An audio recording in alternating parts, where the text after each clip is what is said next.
Well, good morning. We'll get started with the Monday, October 20th, 2025, 9:30 a.m. Neighborhoods meeting. It is now 9:31, and we'll start with introductions to my left with Mr. Delaney.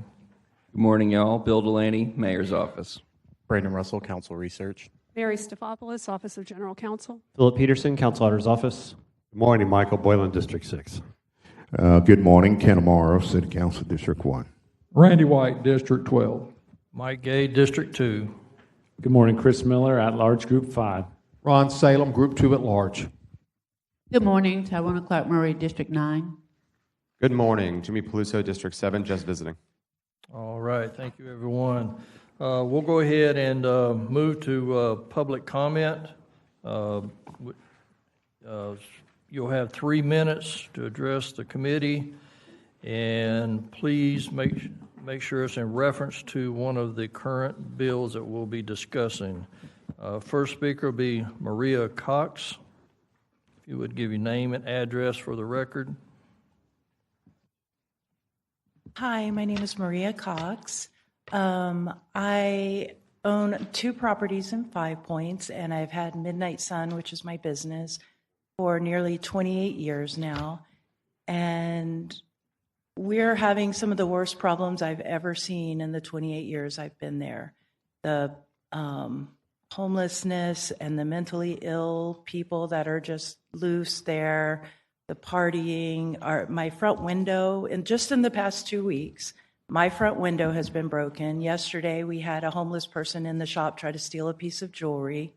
We have another person who's homeless, but also very mentally ill with violent tendencies, threatened to burn our place down and brag about a rape room that he has in the alley behind my shop.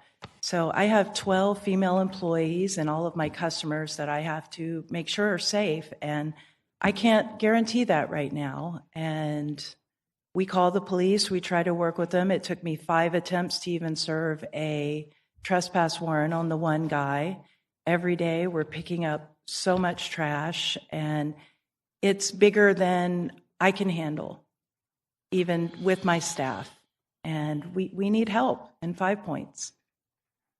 You know, it's a very nice area. There are $1 million properties, $1 million homes around the corner, and we shouldn't have this right now. And if this was happening in Avondale, I know it wouldn't last very long, but in 5 Points since COVID, for some reason, this has been going on, and we haven't received a lot of help from the police, even when we call multiple times. And I just want to bring this to everyone's attention that before something terrible happens up there. Thank you. Could you give your name and address, or your address, or just to say your address on the record? My name is Maria Cox. Midnight Sun's address is 1055 Park Street. And then I also own the Portal, which is 1503 Oak Street. All right, thank you much. Next. Yes, go ahead, Count. Thank you, Chair. Ms. Cox, where'd you go? We have a Doge meeting tomorrow at 11 o'clock, and one of the presentations is our homeless JFRD PATH program. I would ask you to attend. Here at 11? Here in this room, 11 Okay. o'clock tomorrow. Okay. And clearly all the players will be there, and we might be able to find a way to assist you. Okay, thank you. Thank you. Thank you, Dr. Salem. Next, Dory Thompson. Your name and address, or just say your address on the record. Dory Thompson, 2105 Park Street. As a business owner, landlord, realtor, and the 5 Points Association president, and a resident of Riverside. Above all, I'm also a parent, and I have a deep personal, professional investment in the future of our community. So this is in support of 0539, in support of the bid. In just the last week, we've experienced 2 businesses with their front doors broken and burglarized. Another had its windows shattered due to a street altercation. That was your business. A vacant property has also been vandalized over and over again. These are not isolated incidents. They are symptoms of a larger ongoing problem that we cannot afford to ignore. Every day I hear from our fellow business owners about what they're facing: harassment of employees, theft, vandalism, and a steady decline in foot traffic due to concerns over safety. Our proximity to downtown and the shelter network puts us also at the front lines of the struggle. And while every business district faces its share of challenges, ours has become an uphill battle that's now threatening our livelihoods. And that's why I'm in support of the Business Improvement District. We need consistent security. We need proactive beautification and a coordinated effort to make 5 Points a place that feels safe to visit, work, and invest in. And I understand there are concerns, which some are based on misinformation. So let's be clear, this is not a government-run program. The funds from the bid will not be funneled into events or lost in bureaucracy. Instead, this will be managed by a board of compromised local business owners and landlords who live and work here, just like you and me. This is local funded, managed locally, and directly accountable with visible outcomes. So yes, the word tax makes people pause, and rightfully so, but this isn't a tax that disappears into the void. This is a strategic investment by us, for us, in safety, cleanliness, and long-term revitalization. If it doesn't work, then of course we can correct it or discontinue it, but what if it does work? So what if we do lead the way and create a model for other communities? Thank you for your time and consideration. All right, thank you. Next is Casey Roth.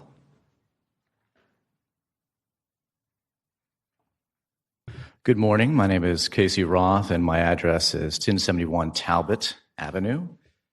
And I come here today on behalf of Riverside Avondale Preservation. And part of our mission, well, our entire mission, is to celebrate and preserve and enhance Riverside and Avondale's historic fabric, the arts and culture, the public spaces, and of course, the local businesses in Riverside and Avondale.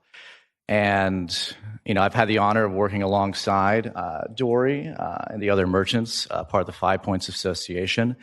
And I stand here today in complete support of the ordinance 2025-0539. When you look at other cities around the country and in the state that have utilized Business Improvement District, you see increases of property value in the realm of around 15% on average. You see increases in, cleanliness and foot traffic overall and public safety. If you talk to, like I have, like any of the merchants and business owners in the area, what they do not want to spend their time doing is worrying about their safety.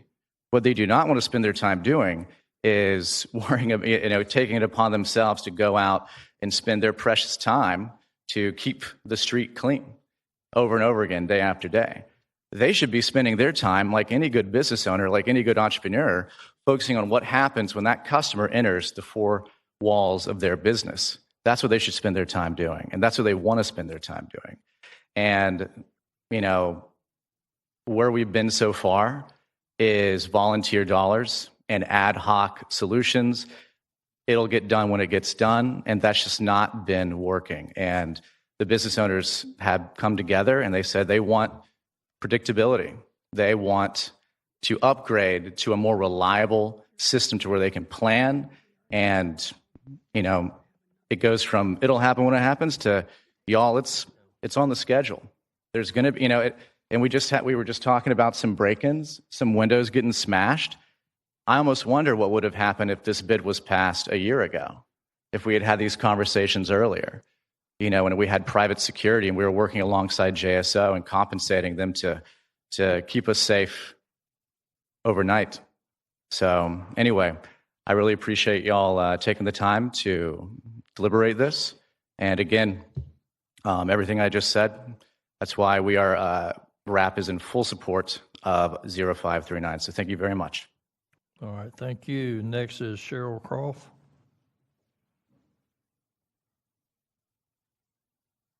Good morning. I'm Cheryl Croft from 1017 Park Street. I own Edge City, a woman's boutique, for the last 2 years. I'm generally not a joiner, but it didn't take long with my ownership to discover that the issues that were present in the 5 Points community needed more than just an individual to try to fix them. I joined the 5 Points Association because it was not just about the merchants. The 5 Points Association includes our property owners, property managers, landowners, neighbors. We try to approach our issues from a community perspective. When we came up with the issues of the BID, we've tried to develop very much a win-win situation for everyone. A rising tide would float all boats.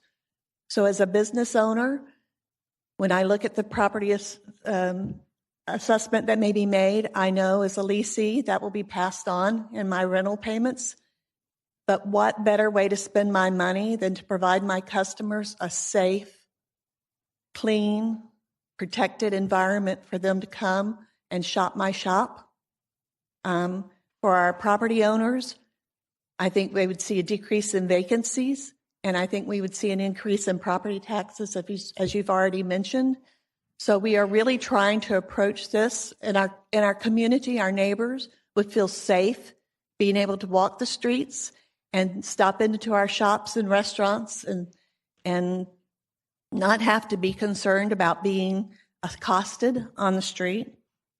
My daughter, within 6 months of being a proprietor with me in the shop, was assaulted by a mentally challenged individual. I have nothing but praise for our police officers and how they have tried to respond to our situation. They come to our monthly meetings. We really have tried to approach this from a community perspective. I really believe that the BID will help us to be able to continue to grow the strength, what we need to do to solve the problems in 5 Points, and I'm fully in support of 0539. Thank you. All right, thank you. Next is Natalie Worth.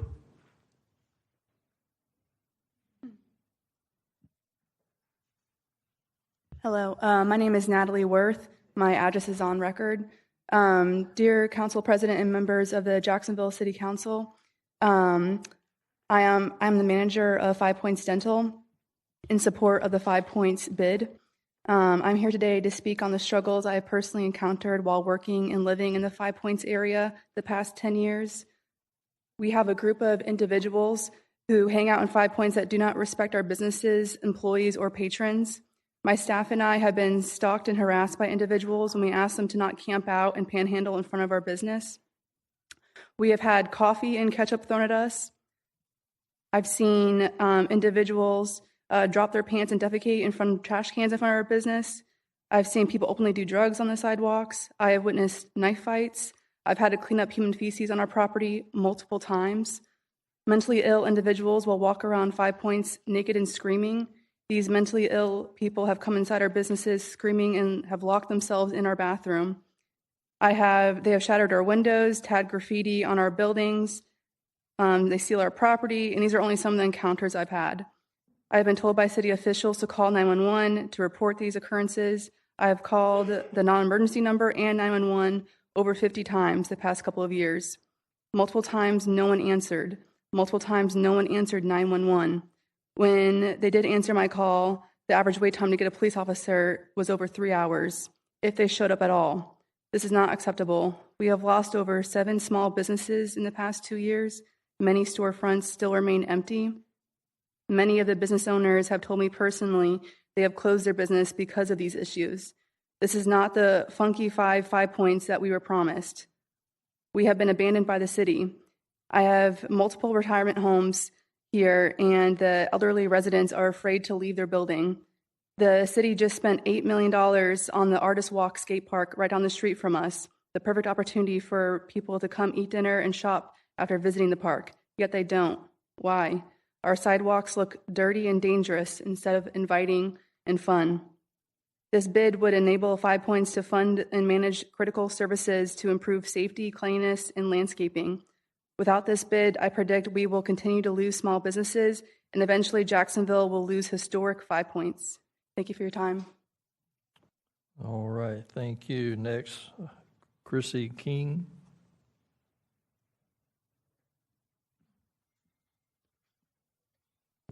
Chrissy Kinney, address on file. I respectfully ask that this committee recommend removal of Subpart B from Bill 2025-0448, relaxation of our city's landscaping standards. A move that may seem minor on paper, but would have serious and far-reaching effects on the very neighborhoods, commercial corridors, and communities this committee is charged with protecting. Green infrastructure directly supports public health and safety by promoting physical, mental, environmental, and economic well-being, all of which are essential to a city's positive and sustainable growth. Weakening the standards that support this infrastructure removes critical protections and shifts our development goals away from well-managed, future-ready growth. In this case, the live and learn approach is particularly risky when applied to neighborhoods and the transitional commercial corridors connecting suburban and urban areas. These spaces, often home to working class families in lower income housing, are already vulnerable to environmental stressors. As we see throughout Duval County, these areas tend to have the least tree canopy, the fewest natural or designed green spaces, and a chronic lack of economic investment.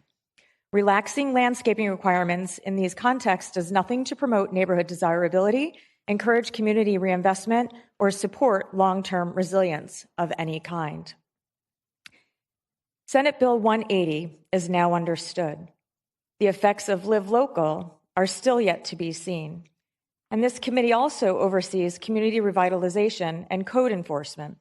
We all know that neglected landscaping and poor design degrade property values, increase code enforcement burdens, and send the wrong signal to both residents and developers about the kind of city we're building. Jacksonville's policies should be rooted in quality decision-making, not surface-level shortcuts that burden communities long after absentee developers and landlords with out-of-sight, out-of-mind attitudes receive their economic incentives and have become long gone. Keep the quality decision of this bill firm. Keep the parking reforms if you must, but without haste, remove Subpart B. Thank you. All right, thank you. Next, we got Andre Green.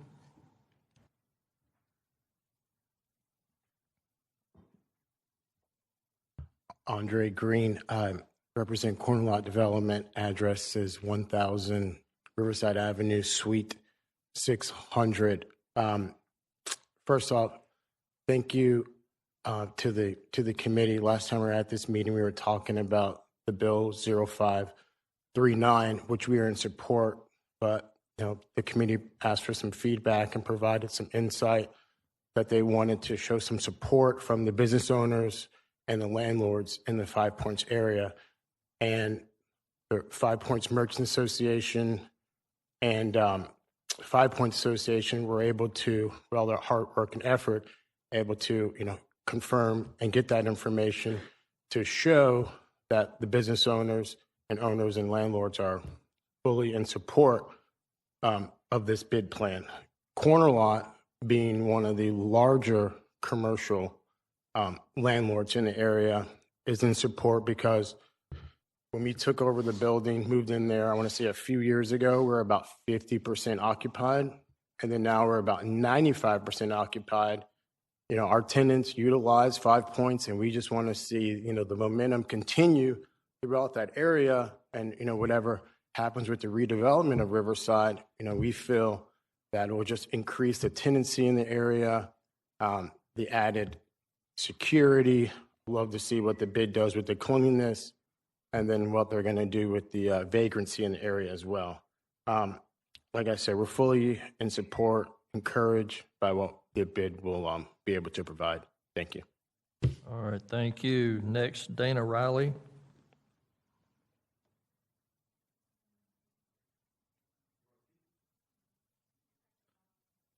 Okay, I'm sorry. She got checked on here, do not wish to speak, and she's in support of 2025-0539. Next, Ian Bassett. And do you want to speak?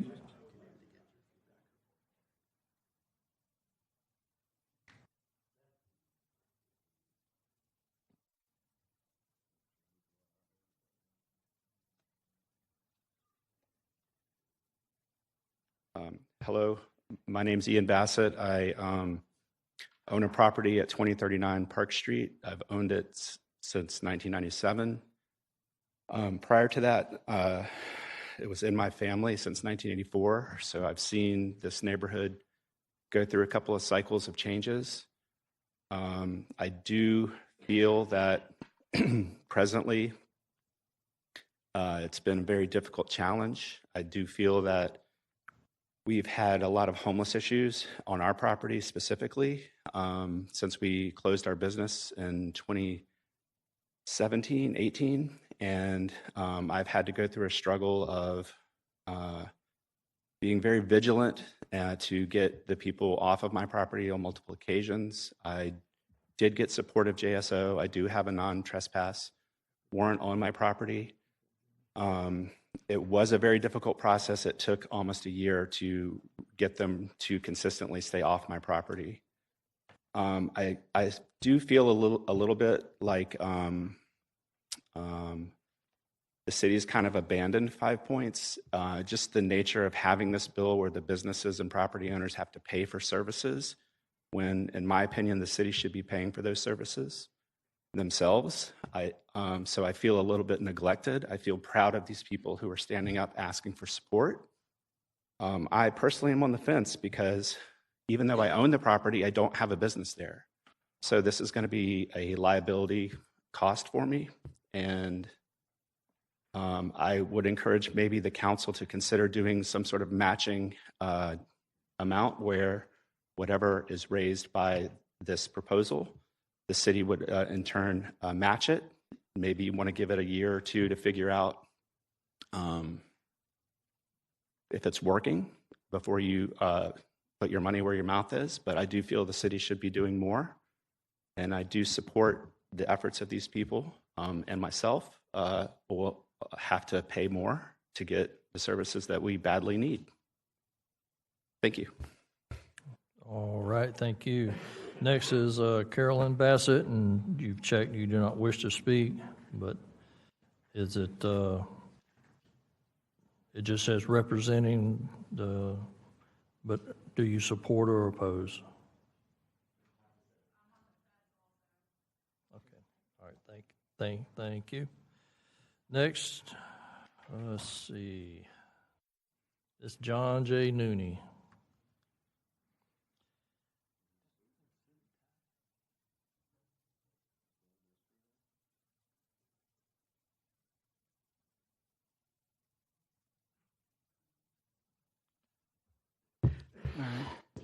Hello, I am John J. Nooney, Jacksonville City Council Resolution 2023-0819. I'm in City Council District 4, CPAC 3, School Board District 3. All right, I'll be touching on agenda item 1, 4, 5, 6, 2025-0727, that's Reed Island, 13, 2025-0749. You know, that's some FEMA stuff. But, you know, I just...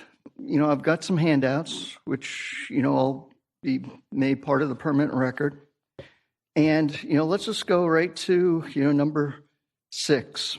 It's an ordinance, 2025-0727. You know, we're authorizing the mayor, secretary to execute and deliver on behalf of the city a First Amendment to the agreement for the sale and purchase between the city and Harbor Waterway Special District in order to extend the time for completion of the district's performance obligations. So down to just about 2 minutes, but it's in neighborhoods finance. It's not in waterways. You know, and then you have Mr. Bertalon, BBB, Big Beautiful Bertalon. You know, this was Reed Island. And, you know, that was an agreement with the Jacksonville Port Authority and the Jacksonville Electric Authority. The biggest takeaway on this is that public access is only accessible via the waterway. Now let's go, I'm only down to 1:30. Let's go to number 13, and this one. Okay, this is concerning the 2025 Duval County Local Mitigation Strategy Update, making findings, accepting and adopting the 2025 Duval County Local Mitigation Strategy Update, assigning review and maintenance and coordination responsibilities, provide for periodic review and readoption, provide for city oversight by JFRD's emergency preparedness. It's now what you have to remember about this, all right, this is FEMA stuff. I go back to Danny Beckton, Joe Johnson. Steve Woodard, Susan Grandin. You had Todd Smith, Andre Ayub, Noah Ray. So right now, when you look at the list of FEMA houses throughout the, Duval County, just down to about 40 seconds. But right here, under the amendment, attach a FEMA approval letter as a new exhibit and strike working group's authority to amend the plan without council approval. Get rid of that. You want council approval. You want the CPACs. You want everybody just looking at this for a better quality of life as it relates to every city council district. I'm just down to 20 seconds. But I'll tell you what, we're marketing to the world. And I'll tell you right now, we are going to be inking a deal pretty soon, and we're going to be donating this place. So here you got the Northeast Florida Regional Council. You got FINE, that's 12 counties. Get ready to tell the world, visit Jacksonville. Thank you for listening. Thank you. Next, we got Cornell Oliver. Yes, my name is Cornell Oliver. Address is on file. Look, I want to say it's time. Shove Jimmy Peluso's bill. Refer it to committee. 2 more cycles, because they need to feel. A lot of our upper echelon communities need to feel the pressure.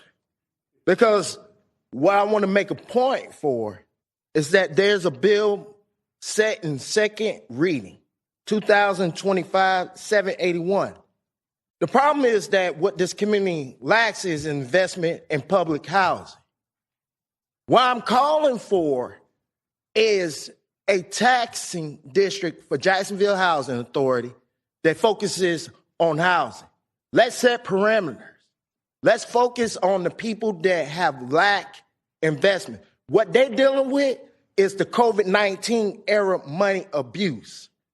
And with a lot of the programs that you're coming out with, it is those NGOs from Riverside, at the Jesse DuPont Center, and over there at Jacksonville Area Legal Aid, fighting to be relevant. I saw what y'all did. The ones that are here now, you have nothing to do with. But those that were here during the COVID years, you broke a lot of furniture. So the right investments are, we're going to be hands-on, because I believe in citizen legislature. I don't think that y'all really understand what that means. What I'm saying to you is that you work for me. And what I'm bringing forward to you is that I want a taxing district for this bill that Aries put together. I want an amendment that says that we're going to include public housing coming from a local level. Because in this community, we're so heavily dependent on a centralized function of government that we forget that the Constitution says separation of power. These folks need to feel the pressure, because they don't understand the damage that was done underneath a Democratic president in Joe Biden. This mayor's administration is even weak. Y'all on the council are not representing the people. Because you want to know the reason why? Our seats have been capped at 19 for a very long time. Our local district seats should be 1 city councilman per 10,000. You get clear representation, you get more efficiency, and you get more accountability for the people you serve. We need structural reform. They don't understand the stuff I know. But when I hear certain bougie communities complain, you don't know enough as much as I know. I yield my time. All right, thank you. Next, Stanley Pipes. While you're coming up to Mr. Pipes, you're here to speak about the Harbor Waterways Special District. Yeah, I'm just here to, first, I'm Stanley Pipes. I'm the district manager for Harbor Waterways Special District. I'm just here to answer questions when the bill comes up. Yes, sir. So when it does come up, this will be, I will be deferring that, and we won't be voting on it. So I just wanted to let you know if you didn't want to have to stay through the whole meeting, but it will be deferred. Thanks, sir. Thank you. All right, moving on to our next item agenda, be our presentation, and I'll give Mr. Boylan the floor. Thank you, Mr. Chair. Today we've got members of JALA, United Way, the court systems, and others, the clerk courts as well, to take a few minutes to talk about their eviction diversion program, which we have been partnering with it for a number of years in this process. There was a piece in the Business Journal back on September 13th where it says August foreclosure filings in Metro Jacksonville rose 29.24% compared to a year ago, while the state's foreclosure filings rose 16.35%. Both Jacksonville and Florida were double the nation's last month. It's a focus we need to continue to pay our attention to. You know, with the CQLI, we spend a lot of time focusing on access to healthcare, homelessness, and affordable housing. Certainly they are interconnected in this process. I thought it'd be good for us to take a few minutes today just to understand the great work of the eviction diversion program. I see Judge Khalil is here to speak to it as well. I'm inviting them to come on forward and make their presentation. Good morning. Through the chair, thank you, Councilman Boylan. My name is Melanie Patz. I serve as President and CEO of United Way of Northeast Florida, 40 East Adams Street. And this program, the Jacksonville Eviction Diversion Program, initiated through the CQLI process of City Council led by Councilman Boylan and Councilman Freeman. We can go to the next slide. We've got representatives from United Way, of course, Jewish Family and Community Services, the court system, and Jacksonville Area Legal Aid with us this morning. And you all have a handout with some of the information that's on the PowerPoint. Funding for 2024 for the eviction diversion program was provided by City Council. Funding for 25 and 26 for this housing stability program was provided through the mayor's transitional funding recommendations, and the dollars are federal dollars. We learned a lot of lessons through ARPA funding that the partners that are involved in this housing stabilization program participated in. First, landlords have to consent for participation by their tenants. That ensures that the tenants are in good standing with the landlords. And second, the payments go to the landlords, which helps to ensure, along with the due diligence of Jewish Family and Community Services, that all of the payments are appropriate according to the criteria and there is no fraud involved. If Jewish Family and Community Services team members identify potential fraud, they provide details to Jacksonville Area Legal Aid, who reviews the situations and then provides a report that goes to the City of Jacksonville, the Sheriff's Office, and the State Attorney's Office. And to this point, there have been no fraudulent payments to our knowledge.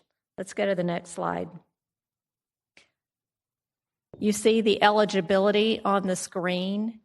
Every family has to, of course, meet income criteria, and they also have either a senior, an adult with a disability, a veteran, or a child in the household, and be at imminent risk of eviction. We have had so far, go to the next slide, 383 families who have participated in this housing stabilization initiative. That is through the month of September. And all of the families, as you can see by the map on the screen, families live throughout Duval County. Every district has a family member who who has participated in this housing stabilization program. The mayor's office is committed to including funding for continuation of this successful program. As you see on this slide, 84% of the families remain stably housed 6 months after participating. And the mayor's office is committed to including funding in the 2027 budget, which of course will require City Council approval, and we respectfully ask for City Council approval for that. I mentioned the partners in the initiative earlier. And as Councilman Boylan mentioned, we have with us today Judge Khalil, who will share a few words on behalf of the court system. Judge Khalil was the administrative judge when the eviction diversion program was being implemented, and she was instrumental in developing processes and educating her fellow judges to make sure that the process, the program was implemented consistently across all judges. Judge Khalil. Good morning, and Councilman Boylan, thank you for giving us the opportunity to speak here today on behalf of this program. I'm Michelle Khalil, and I am one of 17 county court judges here in Duval County. I can tell you wholeheartedly that in my almost 13 years on the bench here, this has probably been one of the most effective programs that I've seen in existence. I mean, the numbers speak for themselves, and the map that you have up on the screen right now shows the areas in the county that have been served by this program. One thing that I'm here to address is the public safety aspect that also correlates with homelessness in our city. If you look throughout the map of the county and you see areas that have the highest rates of eviction, you will also see that those areas in the city are also the areas that are going to have the highest crime rates. Obviously, from the judiciary's perspective, the effectiveness of this program is it provides a lifeline for those that are facing short-term issues, whether it be medical, whether it be something with job-related, car issues that have just taken up. They have to make choices between whether they're going to pay their rent or be able to fix a car that gets them to work to be able to afford their rent. So the eviction process as a whole moves rather quickly. So having the representatives from this program in the courthouse there to triage and review these cases when they are brought in and be able to identify which of these cases and which of these tenants could qualify for this program has been highly effective. You can see from the numbers that have been shown so far that the majority of those that have been served by this program have remained housed for at least 6 months beyond receiving assistance with this program. So I can tell you without a doubt that this program has been effective, and we would highly encourage continued funding to see its existence for some time. Thank you. And we're here to answer any questions that the council members may have. All right. Ms. Murray, you're recognized. Thank you, Chair. I was kind of hoping I was like maybe second or third in the queue, but I'll go first because I just formulated my questions. Good morning to all of you. Thank you for the work that you're doing. I appreciate it greatly. I have a few questions. First of all, in terms of the property owners, has there or are there cases where there's an eviction, but the tenant says that the property is in disrepair, that the landlord is not maintaining the property? Have you come into cases like that? And if so, what percentage or how many? And what are some of the remedies that you've applied? Great question. Through the chair, Councilman Clark Murray. Most of the tenants who have received assistance through this program want to stay in their properties. I am not sure if we have been collecting data on the number of tenants who have issues with their landlords as far as maintenance of the property itself. We have that. Colleen Rodriguez, CEO of Jewish Family Community Services. I don't have the percentage with me today. We could probably gather that, but there absolutely have been landlord-tenant lease issues that have arisen, and that's why the partnership with Jacksonville Legal Aid is so critical. Because it's not only our case managers reviewing the leases and having that dialogue with the landlords, we can get the legal aspect taken care of as well. And we've been able, to my knowledge, resolve all of those issues. All right, fantastic. And so those, if you want to add more, go ahead. Jim Kowalski, Jacksonville Area Legal Aid. So we do offer a clinic that walks people through the process of providing notice to landlords of conditions issues, which is a prerequisite under Florida law. But as you may know, if there's a conditions issue in the property, the tenant still has to deposit 100% of the claimed rent in order to make that issue to the judge, in order to be able to present that issue to the judge. So there's a combination of the referrals to us together with the clinic that we offer that's staffed by pro bono lawyers and our lawyers to guide people through Florida's process on conditions. So through the chair, with that being said, so what you try to do is not so much make sure that that tenant gets another place to live, but to try to remedy the conditions so that the tenant can stay in that particular home or apartment. That is our first choice. Another option that happens sometimes is there may be a change in family dynamic. And so where they were in a 3-bedroom, now they really need to be in a 2-bedroom. And so we are working with the landlords, keeping them on the property, keeping them, sustainability and all of those things, and consistency for the kids in their school system. But there are some times where we're actually moving them within the same property, if it better suits their needs. Right. Thank you for that. Thank you, Chair. All right, thank you. Dr. Salem. Thank you, Chair. Through the Chair, Ms. Pats, very supportive of this program, as I think you know. How many people have you helped in this program? Because I know we put some money in it when I was president and matched it from the mayor's office, as I recall, about $250 or $500 each. Was that the initiation of the program, or does it go farther back than that? Through the chair to Councilman Salem, thank you for that question. We have helped 383 families so far, and that started in February of 2024. This is a slightly different initiative. So this one requires that an eviction having been filed with the court system for a family to qualify, and of course the landlord to agree to consent to participation as well. So this was initially funded by City Council in 2024 and then continued in 25 and 26 through the mayor's office through transition funding. So these are people that aren't on the verge of being evicted. They're actually in the process of being evicted, and we're trying to prevent that, it sounds like. No, that's exactly right. Notice has been filed with the court system or been given to the tenant. So either a 3-day notice has been given to the tenant or they've been filed. So this is even more serious than correct where it kind of started. That's right. And we're able to, people in that situation, what percentage are we able to prevent from being evicted?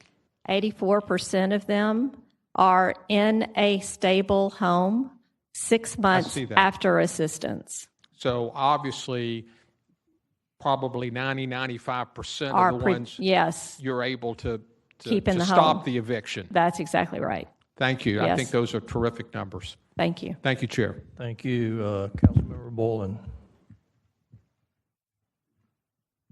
Thank you, Mr. Chair, and thank you all for the presentation. Jim, would you want to come forward for us? Jim Kowalski from JALA.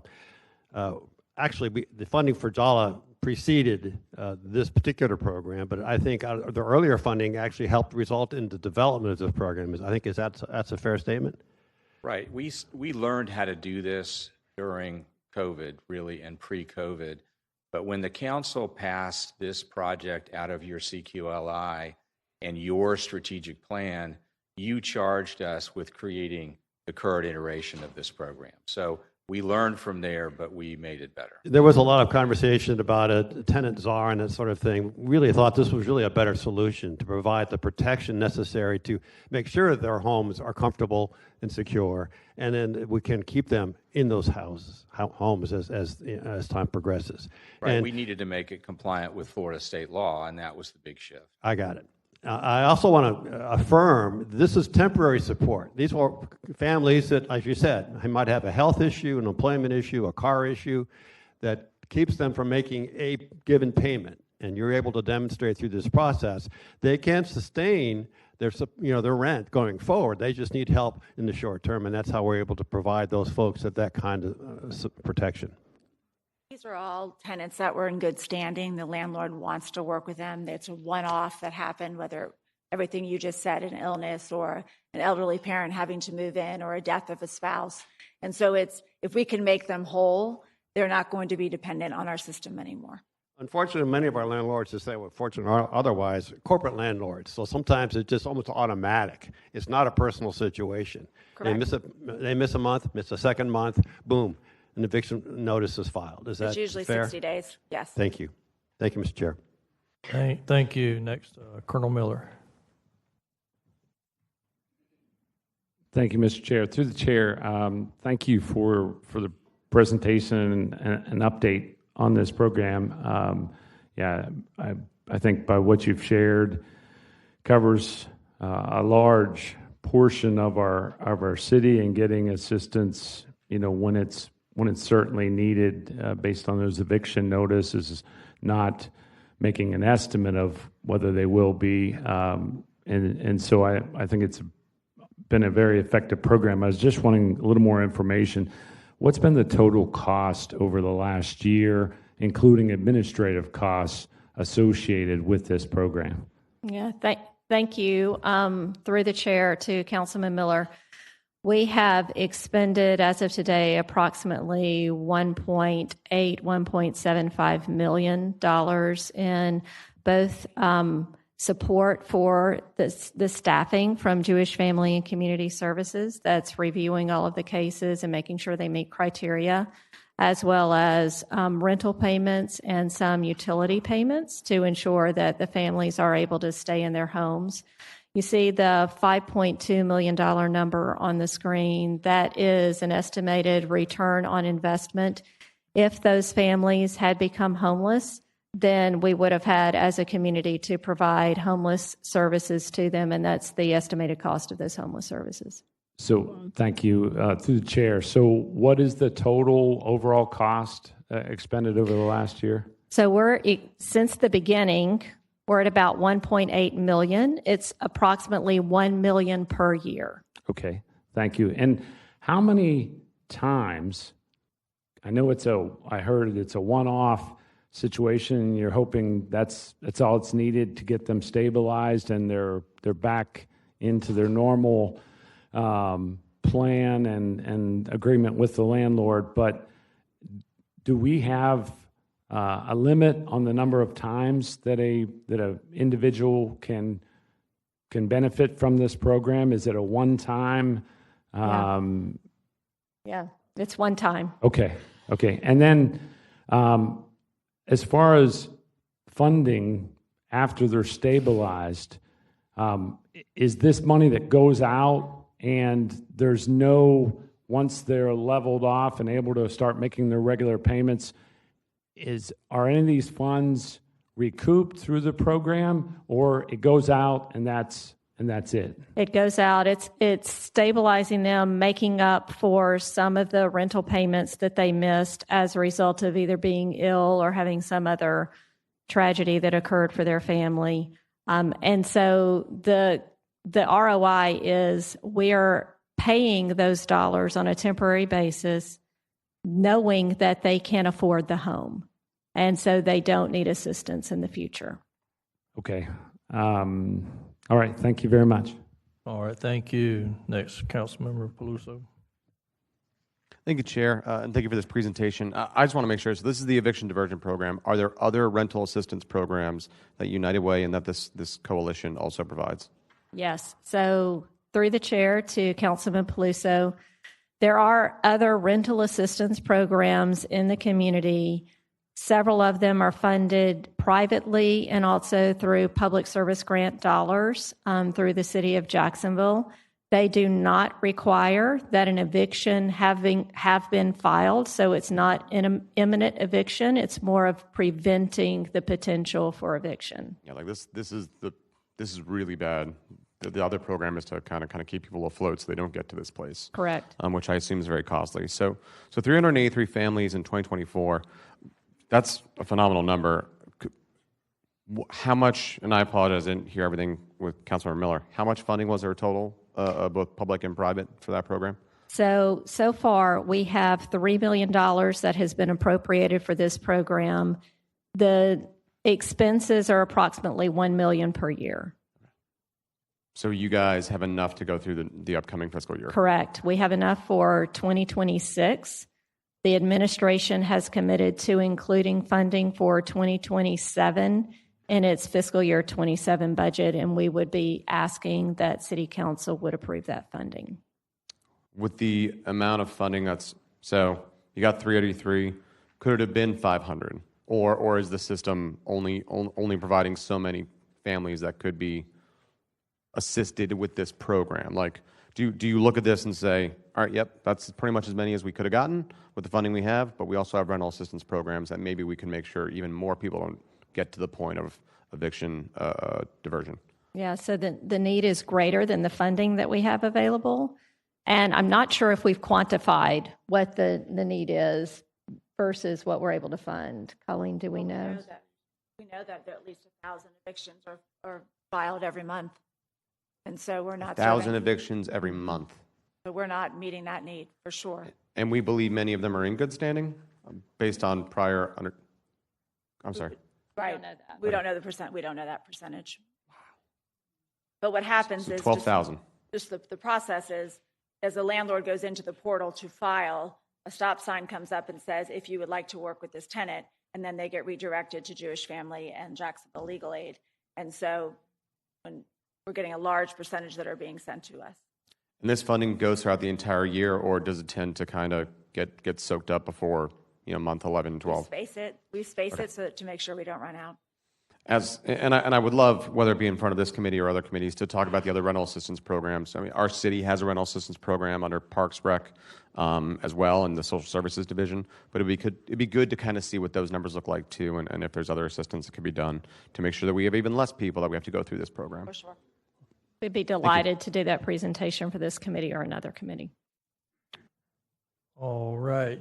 No, I don't see any other speakers in the queue. Appreciate y'all coming and doing this presentation, and it's very, very critical for our community, and I appreciate Judge Khalil coming as well and supporting this in all your efforts. So we look forward to doing what we can as a council.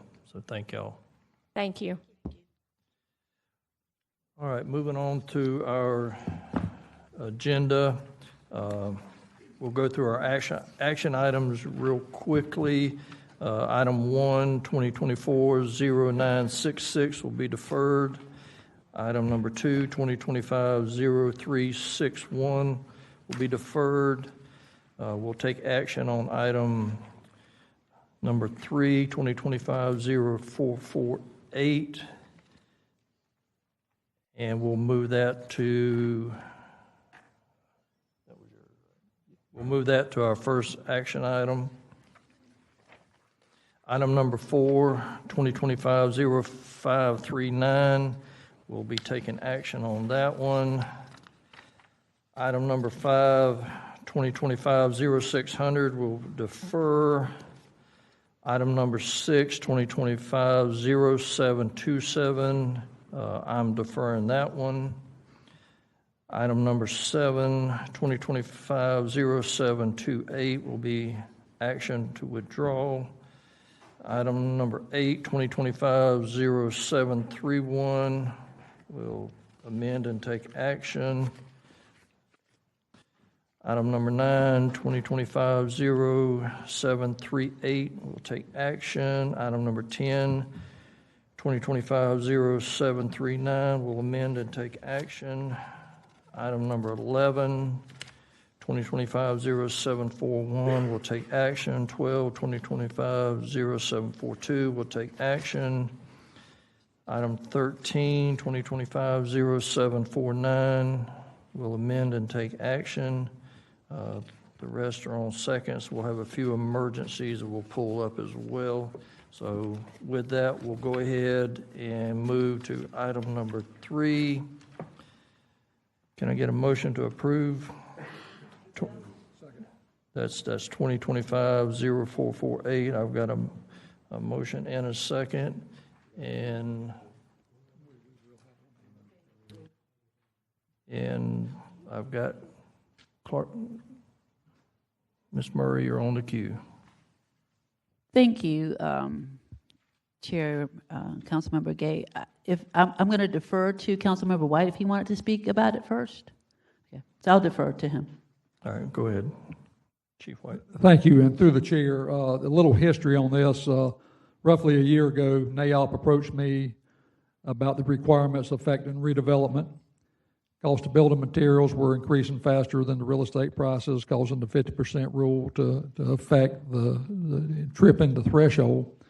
So at that time, if you will remember, back in August 4th, through the committee meetings, Public Health and Safety, the next day, TEU and LUZ, this bill passed 6-0, 5-0, and 7-0 unanimous. But then there was some pushback from Public Works. So we made an amendment and re-referred, and I brought those groups together along with Scenic Jacksonville and actually put them in a room and notice meeting. And NAOP and Mr. Hagan and Ms. Sickler and Ms. Cavan come to an agreement that neither side was very happy, and as the words of Ed Austin, if both sides are not happy, it's probably a good deal. That's where we are today. And I do have an amendment that when we get to it, Mr. Brian will explain, but if we have any questions, I'll answer them if I can. Thank you. All right, I've got a motion and a second on the amendment. Mr. Ragel. Thank you very much. To the committee as a whole, the amendment does three things, including incorporating the scriveners that are identified in your agenda. First off, in the bill, it increases the years for the look back for industrial and commercial developments when the total cumulative renovation of an existing development within 2 years is equal to at least 60%, as opposed to the 1 year currently in the bill. The second issue is that for all other industrial development qualified projects, that instead of a 5% of the project cost, it is now a 10% of the project cost shall be applied to meet the requirements of this subpart. And then the third aspect of the amendment was to clarify what is an industrial development and what is a commercial development. And with that, I turn it back over to the chair and available for additional questions.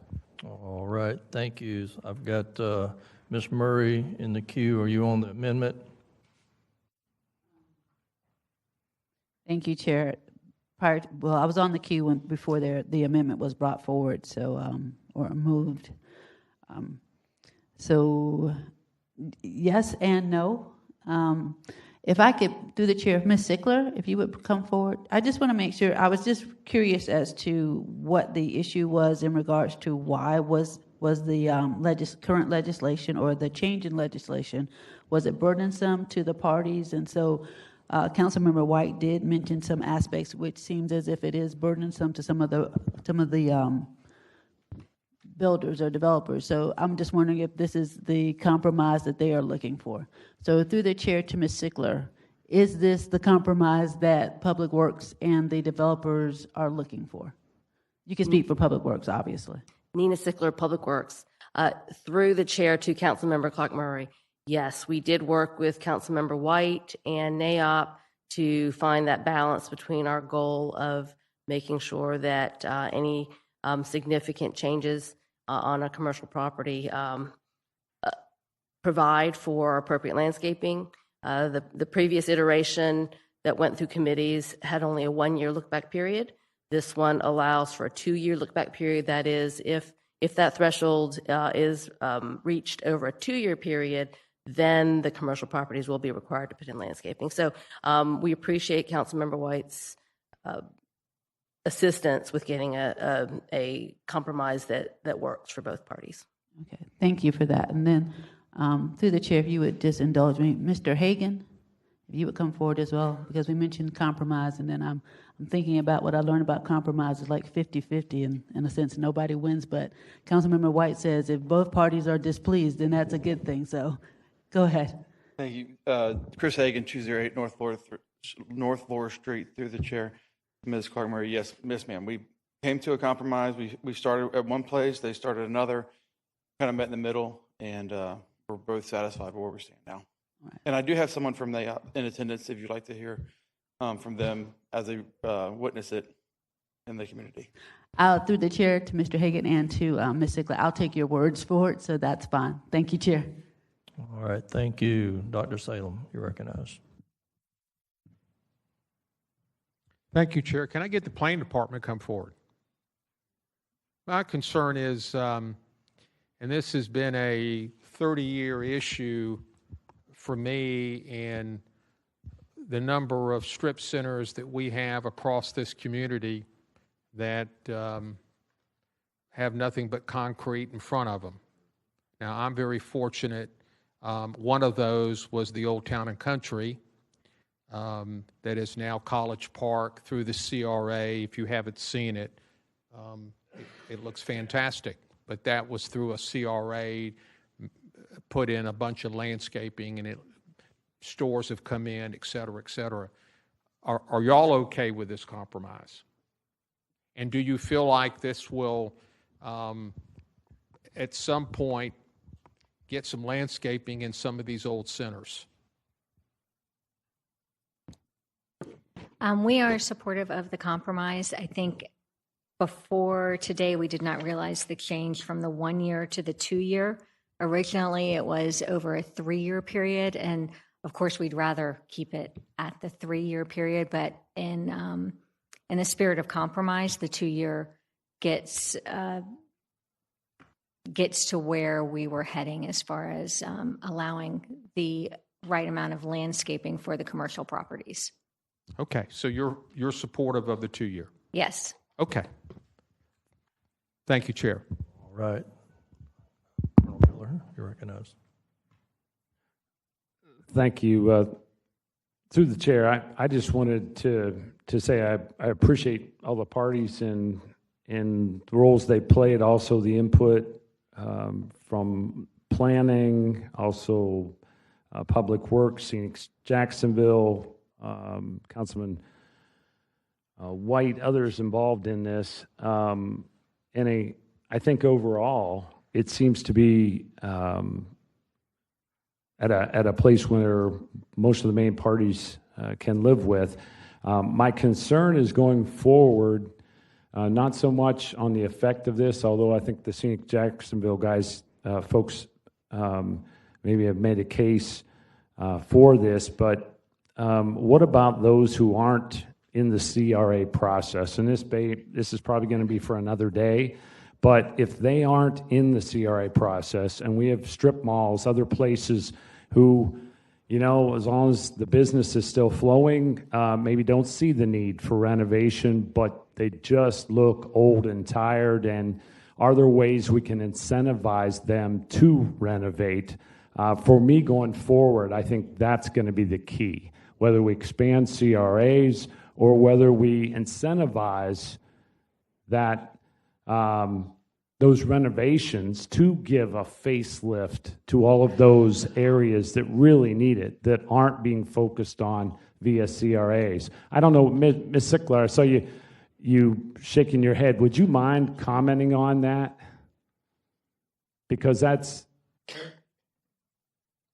is it through this process or this bill, or do you agree with me and think this is maybe something to focus on after this down the road? And just initial thoughts. I don't want to turn this into another session, but through the chair, could you comment on that? Thank you. Through the chair to Councilmember Miller, we agree that there are a number of commercial properties that we would want to support improvements on. I understand there are some, things we're looking at from the land development regulations side of things that say incentivize green infrastructure, and I don't think we're ready to identify exactly what those might be. That may be some way to help incentivize improvements on green infrastructure in developments. But I don't know if planning has any other thoughts on how to improve properties that are already not well landscaped. Yeah, right now we're working on a draft version of some regulations that will incentivize resilience concepts, which directly feed into landscaping and being able to retain that water through different landscaping projects and those types of ideals. But we haven't fully formed that, but we are looking at different ways to incorporate that. Okay, thank you. Through the chair, that's more than enough. I just wanted to kind of put that out there so that we don't lose sight of what next after this, given some of the concerns that were voiced by Scenic Jacksonville. Thank you. All right, thank you. So right now we have a motion and a second on the amendment. So we'll go ahead and take a verbal vote on that. All in favor, say aye. Aye. Any opposed likewise? All right, so by your vote, The amendment's approved, so can I get a motion to approve the bill as amended? Mr. Boylan, you're recognized. Thank you, Mr. Chair. Ms. Caven, would you mind coming forward, please? First of all, my concern, and thank you, number one, Councilmember White, for including explicitly impacting the fact that residential development is not a part of this conversation. From my perspective, I have a major concern with providing some easement, if you will, in the retail areas. I've got two primary corridors, San Jose Boulevard and Old St. Augustine. There's a lot of retail along there and a lot of turnover in that retail, and I'm concerned about the prospect of easing the landscaping requirements around that. So I need some clarification on that in a minute. But first, Ms. Caven, I don't hate to call you out on this, but a couple of folks have reached out to me about this conversation, saying it's some implementation of policies that you have put in place made it necessary for this. Can you speak to what you have done to modify, or have you modified anything in parts of development services to warrant this kind of legislation? No, through the chair. Thank you for that question, Councilman. No, Development Services has not modified current Chapter 654. So I was a little, and Mr. Hagan, maybe you want to speak to this. Is Crystal here? Yeah, through the chair to Mr. Hagan. If you want to come down and speak briefly to the prospect that some of this is a result of the 10-step review process or others that make this more difficult to have this kind of program or policy in place. Yes, thank you, Councilman Boylan. Through the chair to Councilman Boylan, I would probably have to defer to the NAIOP individuals because I can only speak on their behalf. This is the information that we gave to Councilman White was the things that they thought that they needed to free up some potential projects that may not ultimately be seen. And so some of the stuff that we're talking about where it's, these projects are not happening because, there's burdensome landscape requirements on them, or the 50% rule is tripping them. And then so there's an exponential cost that goes associated with that project. So these are the things that they've mentioned that would help free up some of these projects to move forward to ultimately, if it's a corridor of a project that has a project on it that wouldn't, that is undeveloped or vacant, this right here would help them move forward to develop that project, and the 10% of landscape requirement still sits in there. Yes, I was perfectly comfortable with this, where this was headed, with focus on manufacturing industrial area. When it creeped into retail, it makes me concerned about the prospect of making it less of, the impact and the beautification of my corridors. And so I would appreciate either Mr. Hagan or someone help me understand how commercial or retail areas can be assured that they're going to be retained in terms of their quality and their character. And I don't know, Ms. Sickler or Ms. Caven, can you speak to that? I'm really at a loss as to the rationale of having to do this at all, quite honestly.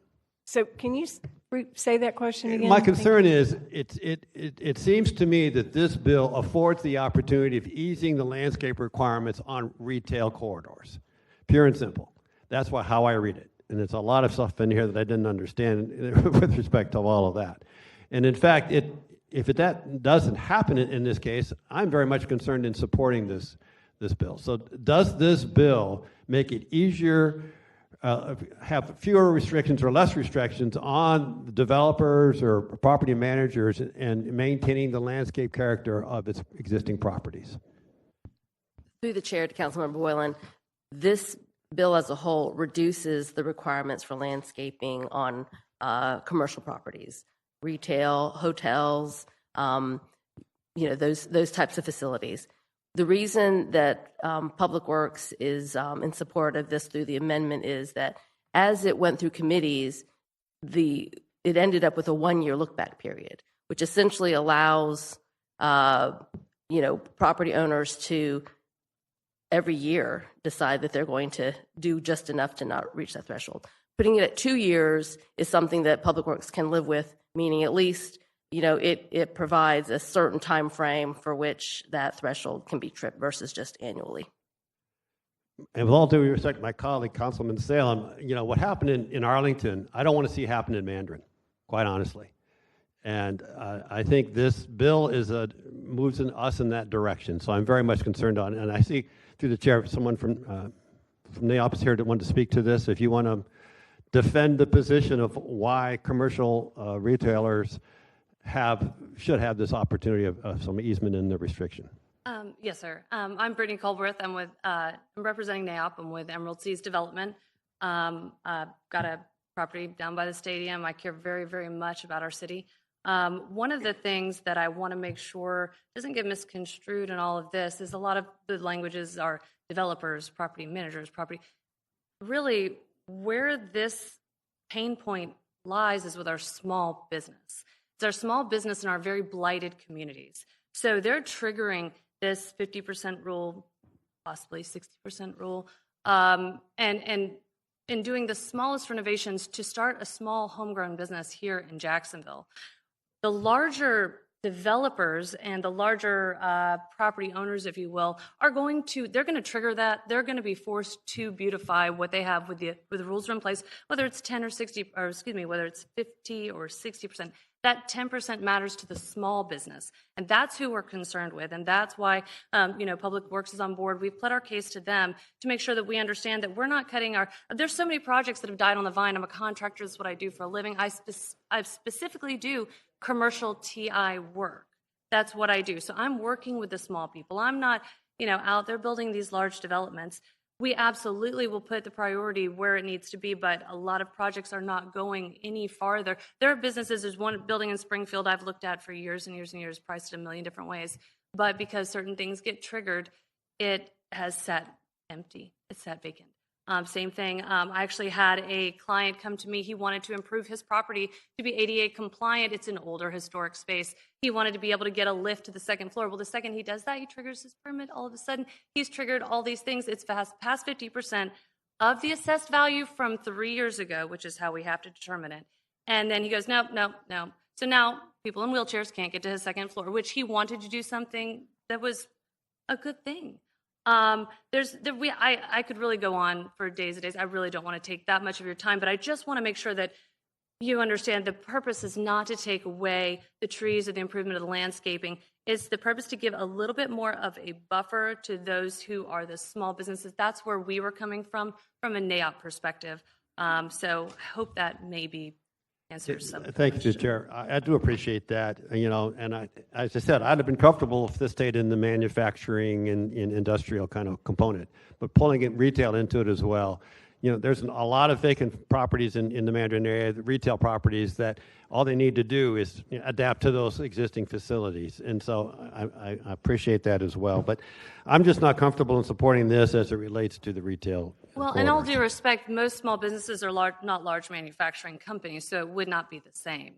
Most people who are small businesses are doing the retail aspect. That's actually where they get their start. So thank you so much for your time. All right, thank you. Good. All right, Colonel Miller.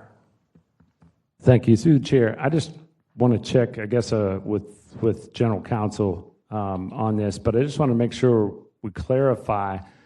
This only applies if there's a renovation project that's initiated. It's not going to take or lower standards or change things for any business. These things are only triggered, these parts of this legislation, is this correct, Mr. Reingold, if there's an initiation on the part of the business for a renovation project. It doesn't lower the existing landscaping, look, standards. These things only kick in if the owner of the business initiates a renovation project. Is that correct? Through the chair to Councilmember Miller, yes, this is about renovations and when those trigger the need for additional or the landscaping requirements. Thank you very much. Chief White. All right, so no other speakers in the queue. I would just like to ask our OGC is when you say renovation, is that also inclusive of addition and a renovation to an existing commercial industrial facility?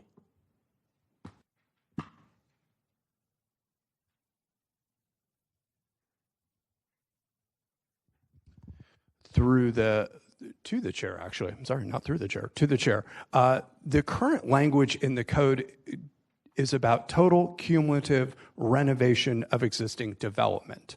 That is a phrase already in our code. To the chair, if I may, because the authority to interpret, administer, and enforce Part 12 of the zoning code, I could give you my opinion, but I would best defer to the planning director to make sure that she answers your question properly. All right. Come on down, Ms. Lena. Thank you. Through the chair to that question, the way that we look at it now is it contributes to the renovation of the building. With the 50% rule, we look at things such as additions as well. So renovation and an addition would be part of that renovation as well. All right, I just wanted to make sure that was clarified and everybody understand. And so I've lived this, and so I actually support the 70%, but I can live with the 60%. But the original, what we originally approved was commercial, and then industrial got added to it, and that's where it triggered it to go back. So, and that's why we're here today discussing it, was because the industrial got added back. And so this is for an existing facility, so it's already got the landscaping already there. It's just what little bit they would need to add. And it is, I look at it as it's crucial for our small businesses to be able to have that pathway to get in operation without a hefty total overhaul. Now, Mr. Delaney, go ahead, sir. You're recognized. Sir, I just wanted to correct one thing that you said to the chair through the body. The original impetus of this was actually industrial. Commercial got added later in the committee process when Mr. Hagan brought it up. The original impetus for this was industrial. All right. Well, thank you for that. And Ms. Mary, that's correct as well? To the chair, yes. So if you may recall, this has been amended and re-referred in one instance, and it was mainly to add that commercial provision to what was originally just for industrial. Okay. All right. Well, that is corrected. So no other speakers on the queue. We've got a motion and a second to approve. So open a ballot and cast your vote.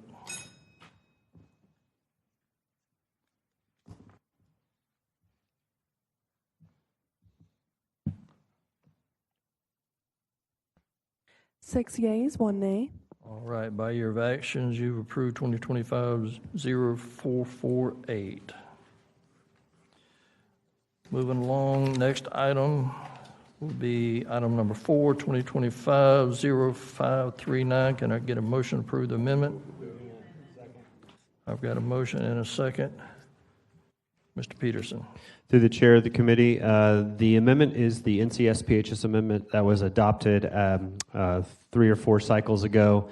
And so that's what's marked on your agenda. First is to correct the language regarding the services to be provided by the district, striking the reference to administrative duties of the charter of the district, including the legal name of the 5 Points Association, clarifying that assessment for buildings will be based on the heated square footage that's identified in the attachment, clarifying the assessment for parking lots is based on the GIS square footage column of the attachment, clarifying the supervisors will be appointed by the council president and confirmed by council, adding exemption for properties that are either owned or used by churches or as churches.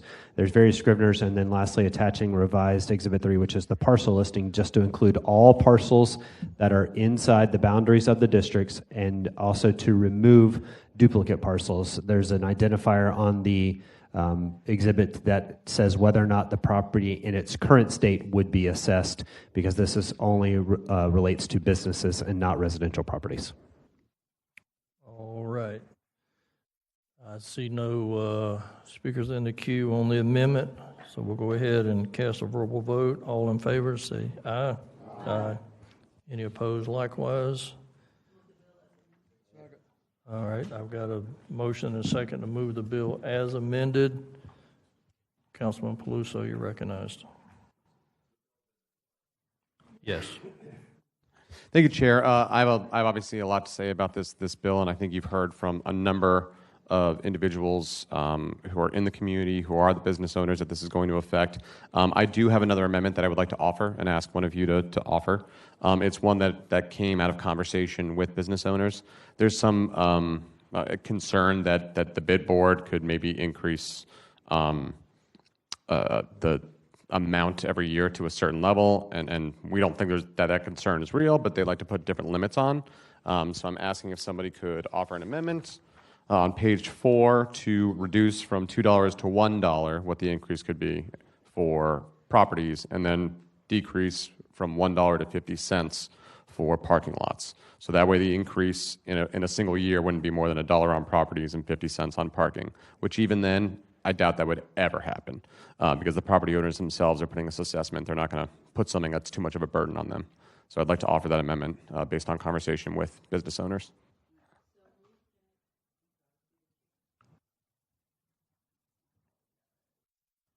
Through the chair to Mr. Fopoulos, can I just say move it, or do I need to basically restate what he has said? Through the chair to Councilmember Clark Murray, I think his explanation was clear, so I think if you wouldn't just say so moved, and if there's a second, then you would take that amendment up. So moved. Thank you, Mr. Stepopoulos. All right, I've got a motion and a second on this amendment. So, Dr. Salem, are you on this amendment, or? I guess I'm on the bill. Okay. All right. All right, thank you, sir. All right. No other speakers in the queue on this amendment. All in favor, say aye. Aye. Any opposed, likewise?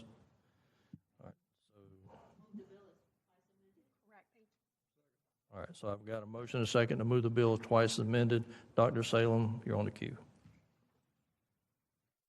Thank you, Chair. Let me commend Brooks Dame for this spreadsheet. I'm sure she worked diligently, as I know she does, wherever she is. There she is.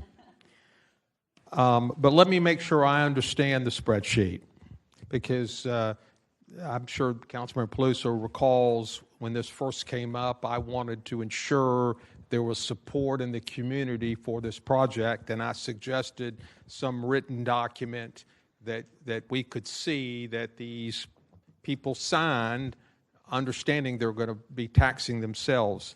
As I look at this, I see that 23 of the businesses have returned that letter, which I'd like to see before finance or rules. I was hoping it would be here today, but I'd like to see it. That's number one, and there's, I guess, around 50 or so that say they're supportive but did not sign the letter. Is that a fairly accurate statement? Through the chair to Mr. Peluso. Through the chair to Councilmember Salem, we had a number of individuals sign an actual letter or sign the notice. We'll call them letters, which are these, just letters that have been sent in, and then the actual notice. We had a number of individuals sign the notice in support, and those who did not sign the notice, that's known as support based on the system that we use, which was the speed humps process. I'm still concerned. If a group wants to tax themselves, I'm okay with that. But I want to make sure there is and I'll throw a figure out of an 85, 90% plus support that I can see that they support this. And I still don't see it, personally. And until I can see that, I won't be supporting it. Thank you. All right, thank you. Let's go to Councilmember Peluso first. Thank you, Chair. And thank you for those comments, Councilmember Salem. I believe because we don't have a process for how a business improvement district is established, we went with the one using, per your request, we went with one that exists now for speed humps. So we sent out that letter. It was out to people's homes for over 40 days, and we saw many people return them. But beyond that, we have over 60 letters of support from business owners and property owners. And sometimes we had property owners write a letter of support but didn't send back the notice because it might have confused them perhaps. But we have immense amount of support for this. This bill, this whole thing came out of what you heard today. People consistently feel isolated and not getting the resources and support that they need. And in a city of 874 square miles, my office has been working heavily with the Merchants Association and the 5 Points businesses, and JSO has been right there with us. Myself and Commander Massey have become real close over this. His lieutenants have been phenomenal. His sergeants have been phenomenal. JSO has been there helping as well. But one of the things that both JSO and the city of Jacksonville consistently have to say back to folks is we can't just be always in 5 Points as the city and as JSO. We have a lot of other concerns, issues, and neighborhoods that need to be responded to. Hell, the JSO district that has 5 Points, it includes 5 Points, it includes parts of Avondale, it includes Murray Hill, which has its own commercial area, it's got Park and King, which is another commercial area, and then it jets all the way out to Baldwin. So the people who are having to respond on a Friday night or a Saturday night can either respond to things maybe on Park and King or 5 Points, or they have to go all the way out to the west side. And that could be a 30-minute drive in the middle of the night. And when you only have 13 or 16 officers on duty, it becomes very restrictive. On top of that, you're literally hearing about property being damaged just this week. To have additional resources for those businesses is paramount to the success of this area. I've had residents, I've had business owners, I've had property owners, I've had seniors, I've had nonprofits. Everyone has said there has to be something. And when the Merchants Association came to me and said, what if we could create a business improvement district, we did the research. And because this is pretty much the first one that Jacksonville has really done since Downtown Vision, and even then, that one was done in a kind of a weird, interesting process back in the 90s. We went with a process that we kind of took from speed limiting.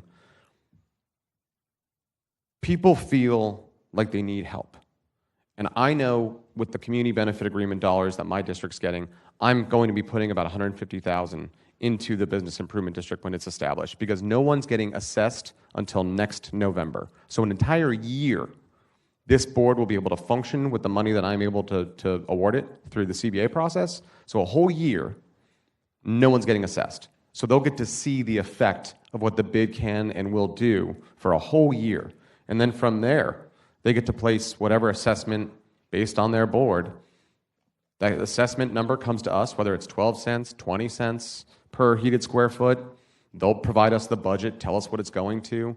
Like, this is a very structured process that has been in existence in this in this state, and in several different major commercial corridors throughout the country. Wynwood has a good one. Bourbon Street has a great one. Tampa has them. Orlando has them. Kissimmee. A lot of folks have bids. So this is not a new process, but it could be huge for this area. Another business just closed down or announced their closure this week, and it's a small business only in Jacksonville, Mossfire Grill. Hope is a tough thing to sell to people, right?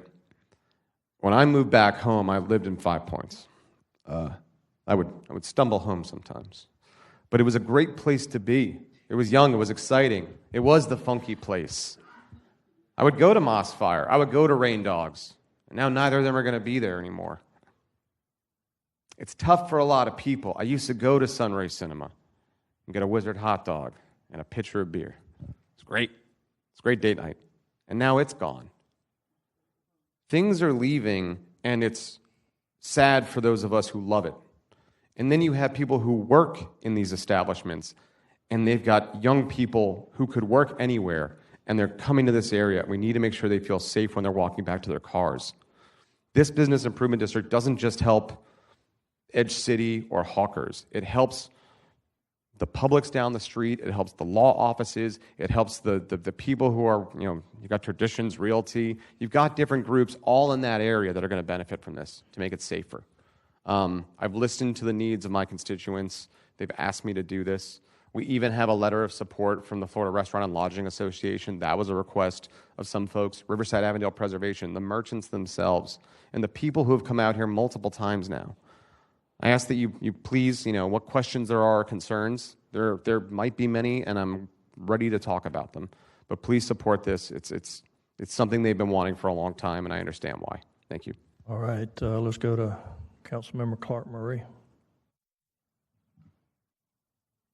Thank you, Chair. I'm just kind of tickled by Councilmember Paluso's admission that he stumbled home, but okay. So my colleague's concern, and my colleague being Councilmember Salem, his concern is well taken because we had, hopefully I'm remembering the right district, the hog pen district debacle. It was something to find out that the group who wanted the special district or the special assessment, they testified before us and said, hey, everyone's on board with this. Everyone knows about it, everyone has consented, and everyone's on board. And then, a few months later, a group came before us and said, hey, we've received these assessments for like $4,000+, and we didn't consent to this. So I think that's one of the forethoughts, or in the front or maybe in the back of your mind, and that's understandable. With this particular, also, in regards to this particular district, I wanted to know, what does the Florida statute say? Is there a percentage? Is there a threshold percentage for determining whether or not there's a special? That's not a question, I'm making a statement. A threshold percentage for a special district, dependent district, whatever the case may be, and there isn't. But it does provide that local governments can state or they can create a particular threshold. They use a threshold that's associated with traffic calming, which is rational, very rational, but there isn't one that exists. And so because there isn't one that exists, I don't think it's fair to place that type of requirement on creating this special district, special dependent district, because of the fact that it's not codified. And then once again, council has that, local governments have that leeway. The other aspect is that looking at the number of businesses property owners who do support it, it's 83 of them. The total that's on Brooks' amazing spreadsheet here is a total of 117. So if you look at 83 and what's the percentage, what percentage is 83 of 117, you're looking at about 70% of the business owners do support this. And I think with them, so many being here, and the fact that they are knowledgeable of what this means for them and what it requires them in terms of taxation, and the fact that they're giving their consent. And I don't see really anyone opposing. I know that there are two who are here who are on the fence, and being on the fence doesn't necessarily that it's opposition. It means that they're simply on the fence. So with that being said, and the other things that Councilmember Paluso has discussed, I'm going to support this because I think that, first of all, the consent aspect is the most important aspect. You are consenting and you understand what it is that you're consenting to. So I will be supportive of this particular bill. Thank you, Chair. All right, thank you. Let's go to Dr. Salem. Thank you, Chair. I just take taxing people very seriously, very seriously. And Brooks, I'm looking at you. Please, I want to see these letters. I want to see all the documentation you have and to see if I can get comfortable that there's a very, very, very high percentage of people that support this, because I don't want to get into the situation where we've got people coming to council meetings not understanding what they got into. I'm not convinced today. Maybe I can get convinced by tomorrow. I'm not sure, but please get those things to me. Thank you. All right, thank you. Colonel Miller. Thank you, Chair. Through the chair, I've heard different things said about the numbers and the number of supporters, and I think things are getting a little confused here, so I wanted to try to clarify that. Through the chair, can someone tell me how many businesses, the total number of businesses who will be affected by this?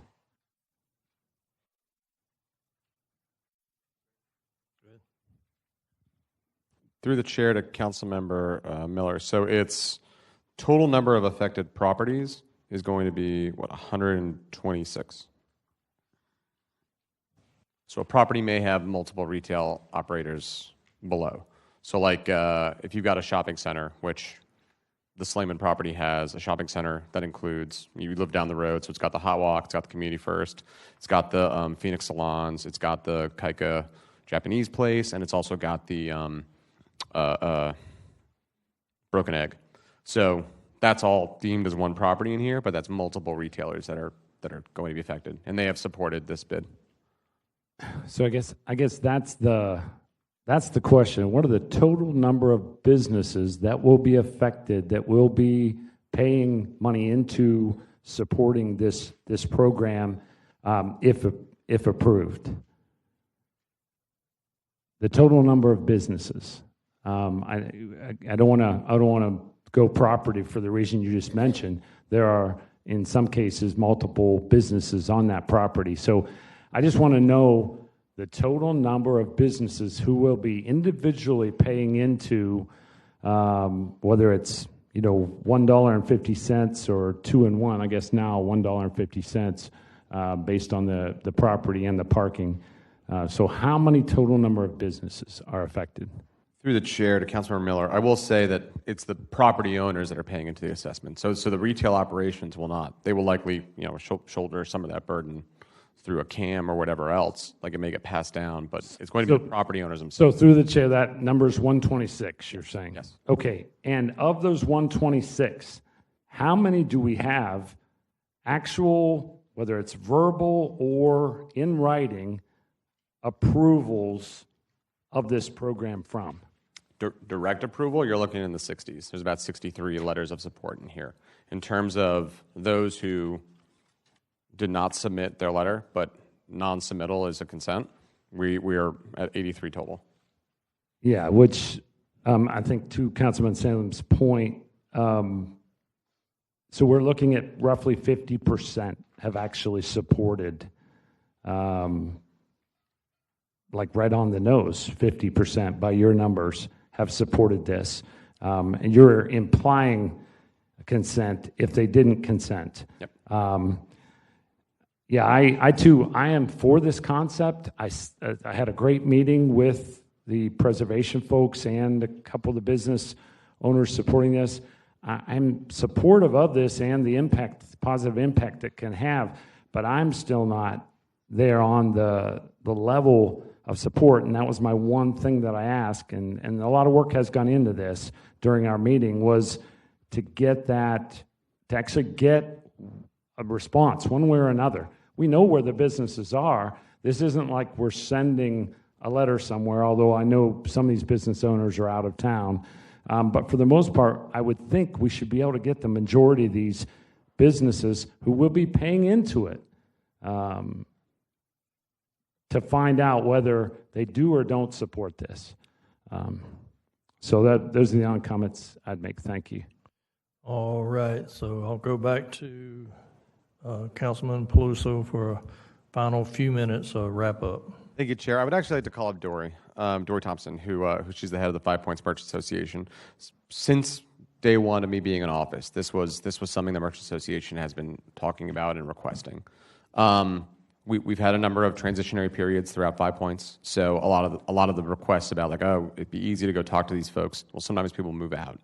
But I will say this: we've been, on the ground. Myself, Brooks, Dory, all of us have gone to every one of these operations and handed them a letter, and then we sent them and mailed them a letter. So anyone who had questions, not only could they call my office and we would meet with them, and Brooks and I met with several dozen to talk about what the bid is going to be. So we've had multiple opportunities. And keep in mind, again, this will, once, assuming this votes through and gets established, there's going to be more there's been articles galore over the past 2 years. People know the bid is coming. So that first year, again, I'm putting CBA dollars into it, so it will exist for a whole year. People will know about it by then, and they'll be able to make that determination of what's appropriate in terms of how much is going to be put in, how many cents per square foot. But Dory, if you don't mind, kind of speak to how long have we been talking about this and who have we talked to? And thank you through the chair, and thank you, Peluso, and Councilman, was it Gay? Salem, Miller, thank you. This first got brought up in November of 2023 when somebody who just went shopping in the district was brutally attacked right in 5 Points. In that moment, all of the landlords and Jimmy Peluso and a couple businesses all got together and said, something's got to give, what changes? And then that's when we said, well, how is Bourbon Street doing this? How does Tampa, Ybor City, how does, New York City do this? And it's through a bid. So then that's when the conversation started coming up more and more. And then at every single association meeting, it's been talked about. I have the minutes to show since 2023 to now of this discussion, more so talking about the frustrations of the businesses, the ongoing conversations we're hearing of the decline of anyone wanting to visit our corridors is pretty disheartening. So that's when this all came up. And then in March of 2025 was the first time that we talked about it to the association. Our association meets once a month, and we have anywhere from 20 to 50 business owners and landlords who attend these meetings. Personally, I just did the math. My building is 7,000 square feet. I'm a tenant in that building with 3 other tenants. So, for example, let's just say it's 25 cents a square foot. What did that math come to? That would come to $1,750 annually. Divide that by 12. So for $145 a month, I'd be more than happy as a landlord to pay $145 a month to have safety and security ongoing, to know that every tenant in the building and even all of my employees are safe. My building the reason we love our building is because we have a wonderful parking lot, and the parking lot's used as a party every single Friday and Saturday night. The amount of bottles that we clean up in that parking lot is insane every weekend. They like to do donuts right on that spot. And so one of the nights they ran into our handicap railing, so we came out to that being torn down. So for $145 a month, then if I ship that out to the 4 different tenants, I think everybody would be willing to pay that. So I don't know what else to say. Any questions? All right, thank you. Okay. Let's go ahead and go to Councilman Amaro for the first time. Thank you, Mr. Chair. I just have some brief comments. When this legislation came through several cycles ago, the burden was placed on the district councilman to go out and show us. It appears that he's exerted some due diligence and demonstrated to, I think, a significant degree that these folks are in favor of this. I get it. I'm not big on creating administrative states or even imposing additional taxes, but this is something that they are asking for themselves. They are asking for themselves. They're taking their future into their own hands by saying that we're committed to making this investment. It's a very district council matter, if you will.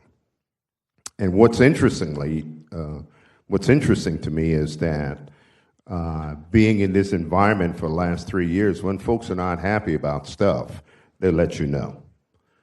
And I have not received any emails from anyone on that list that said no, or from any other entity within that community that say that this is bad legislation. I am going to support it because the people who are being affected are the ones who say they want it. I've seen the images on the news of how things have gotten out of control in that community on the weekends, and they're looking out for their future and for their safety, and they believe this is a path forward. And so if this is a district matter, and if they want to move forward, then I'm going to support them moving forward. All right, thank you. So no other speakers in the queue. I would like to add that this, yes, I fully support that this is a district councilman, and it's basically, this will be yours, so you'll live and die with it. So, I just look at it as, right now, I'm in support of it. I reserve my right on council night once more information potentially does come out or don't come out. So I want to just put that out there. And with that, we've got a motion and a second to approve the bill twice amended. So open the ballots and record the vote.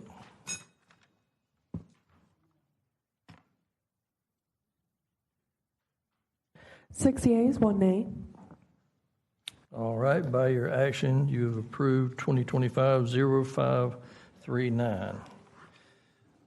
All right, moving forward, let me back up to make sure we're in the correct posture. I want to go to item number 1, 2024-0966. That is deferred. 2025-0361. That is deferred. And that we done did item 3, 4, and that takes us to item number 5, 2025-0600. That's deferred at the request of administration. Item 6, 2025-0727 is referred at my request. And that takes us to item number 7, 2025-0728. Can I get a motion to withdraw? I've got a motion and a second to withdraw. Any discussions? No discussions. Open the ballot, record your vote. 7 yeas, 0 nays. By your action, you've withdrawn 2025-0728. Then we'll go to item number 8, 2025-0731. Can I get a motion to approve the amendment? I've got a motion and a second on the amendment. Mr. Peterson.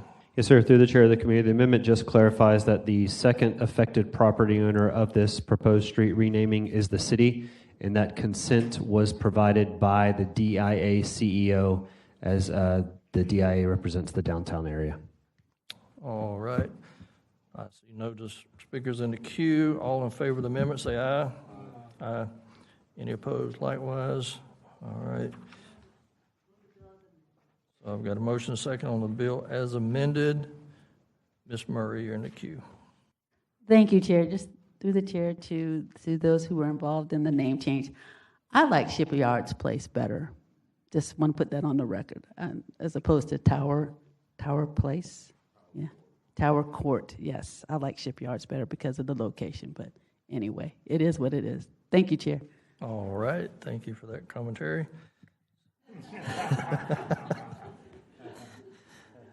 All right. So I've got a motion and a second on to approve the bill as amended. Open the ballot and record your vote.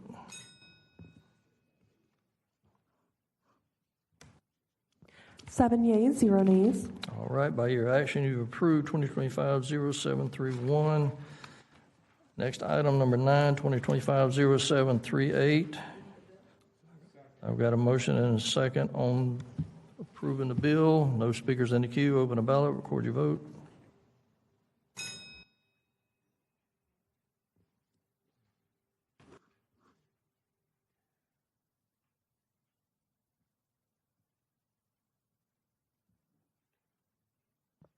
Seven yeas, 0 nays. All right, by your action, you've approved 2025-0738. Next, item number 10, 2025-0739. Can I get a motion on the amendment?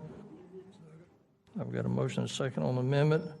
Mr. Peterson. Through the chair of the committee, the amendment corrects the fiscal year in which the dollars are being appropriated and also attaches a revised Exhibit 1, which is the BT to correct account information to get the dollars into the correct place. All right, there's no speakers on the amendment. All in favor say aye. Aye. Any opposed likewise? None, so the amendment carries. Can I get a motion and approve the bill as amended? I've got a motion and a second. Mr. Boland. Is Ms. Wright in the chamber? She's not here.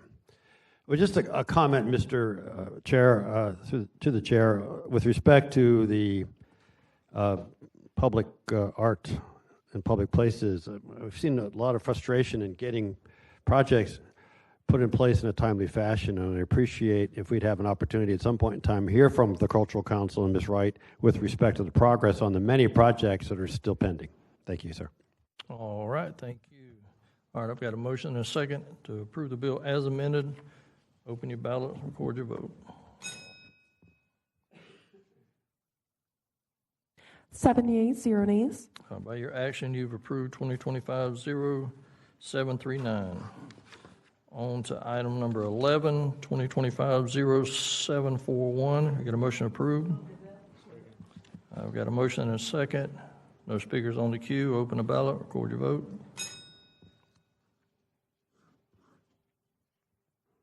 7 yeas, 0 nays. By your action, you've approved 2025-0741. Item number 12, 2025-0742. Get a motion approved. I've got a motion and a second. Ms. Murray on the queue. Thank you, Chair. I just want to be added as a co-sponsor. Thank you. All right, no other speakers. I've got a motion and a second to approve. Open the ballot, record your vote. 7 yeas, 0 nays. By your action, you've approved 2025-0742. Next item, number 13, 2025-0749. Can I get a motion on amendment? Second. I've got a motion and a second on amendment. Mr. Peterson. Through the chair of the committee, this local mitigation strategy is updated every 5 years. And so we are attaching the FEMA approval letter signifying that FEMA has signed off on the local mitigation strategy, and then also striking language that would allow the working group the authority to amend the plan without council approval. That language was put in there because at the time the legislation was filed, they did not have the FEMA approval letter, and so in an effort to make changes that might have been requested by FEMA, they added that language, but it's no longer needed since we do have FEMA approval at this time.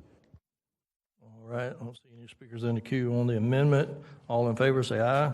Aye. Any opposed likewise?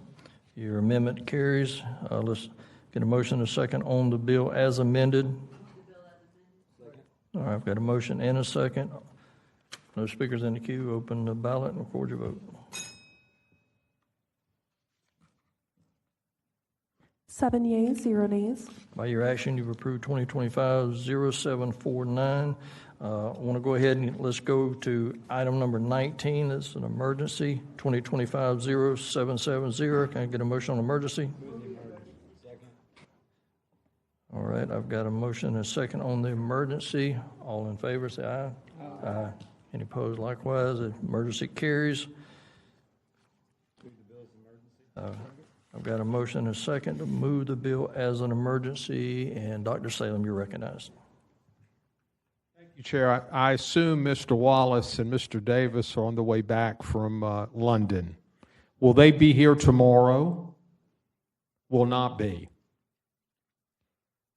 So they won't be at any of the committee meetings.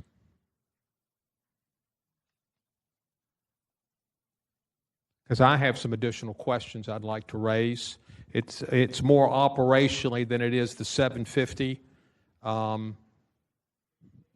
I can communicate them to you, and maybe you can get an answer. Would you prefer that? Yeah. Through the chair? Come on down. Yes. Good morning. Anna Liebisch, Senior Vice President, JAX USA Partnership, Jacksonville Chamber. Happy to help answer any questions. Yeah, Anna, I appreciate you taking this back. I believe I got a response on my question about positions of the chamber over the last 5 years, which was very helpful. The one question I didn't get answered was, I believe every position the chamber took was in support of a mayor, whether it was Mayor Curry or Mayor Deegan. Is that my assumption? That is not a question that I can answer. I don't know if my colleagues have an answer, but we can certainly take that back. If you can get that back by tomorrow. Okay, thank you. I'm not done. Okay. And I was a bit surprised the chamber did not take a position on the tax cut nor the school board general counsel issue. Is that correct? Again, that's not an area of my expertise. Okay. I don't think they did, but if you could verify that, and those were what I consider to be very important community issues that they normally would take a position on. So I was curious why they did not. Okay. If you could follow up on that, I'd like to know. All right. Thank you. I will support it today, but I'm looking for those answers before council meeting. Okay. Thank you. Thank you. All right, thank you. Let's go to Councilmember Clark Murray. Thank you, Chair. Through the chair to Councilmember Salem. I heard a part of your first question to the representatives from Jack's USA and Jack's Chamber. Do you mind repeating that first question? Through the chair, you may recall, I don't know if it was in finance or one of the committee meetings several weeks ago, I questioned the positions that the chamber had taken on local issues. And Mr. Davis agreed, and I think they went back 5 years and sent me a chart on the positions they had taken, I think, in the last 3 years of the Curry administration and 2 years of the Deegan administration, and they outlined them for me. And so my question was, on those positions, as I understood them, they were all in support of the mayor, either Mayor Curry or Mayor Deegan, and I just wanted to verify that. Thank you for that. Through the chair to, I'm sorry, give me your name again. Anna Liebisch. Ms. Liebisch. Is it typical for the chamber to send a letter of, I don't know, commentary, support? I know other entities have, but is that something that is a typical chamber function? So I just want to clarify, as in response to this funding is specific to Jack's USA Partnership's marketing of the region. It is not related to any position perhaps that the chamber may take itself. But once again, I'm sorry, through the chair, maybe you didn't understand my question. Is it typical practice for the chamber to send a letter of support or what their commentary or what their beliefs are in regards to a particular bill? Is that something that the chamber typically does? The chamber will take up, and I will turn it over to my colleagues here, will at times make some policy statements. Okay. Thank you. That's a phrase I was looking for, a policy statement. Ryan Murphy, Jack's Chamber. Through the chair to Councilman Clark Murray, the chamber has taken positions on several different issues over the years. I think that is typical practice that we get asked from our membership to take a position on something. It goes through our Government Affairs Committee, and then our board. Government Affairs Committee makes a recommendation to our board, and then our board ultimately decides whether or not they want to take that policy position. And that results in a letter of support or something of that nature. Okay. Thank you for that. I just needed some clarification as to why my colleague asked those particular questions. I was just a little baffled, but thank you for that. Thank you. All right, thank you. Let's go to Dr. Salem.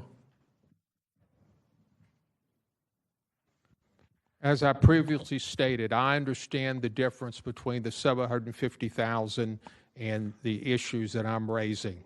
I stated that several weeks ago when this came up and intend to support the 750. However, I was very frustrated over the land swap and the support of the chamber when I felt the council was very split on that issue, and that's the response I got from Mr. Davis, that he was going to come back. So it's not often, from my perspective, that we get the chamber here.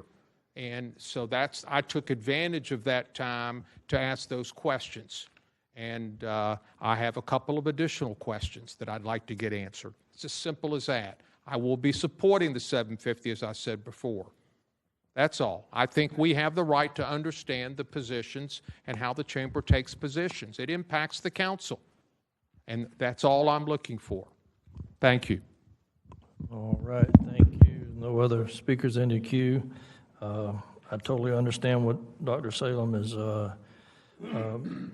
asking, so, I will, as the previous bill, I'll reserve my right to change my vote at a later time if more information comes available that's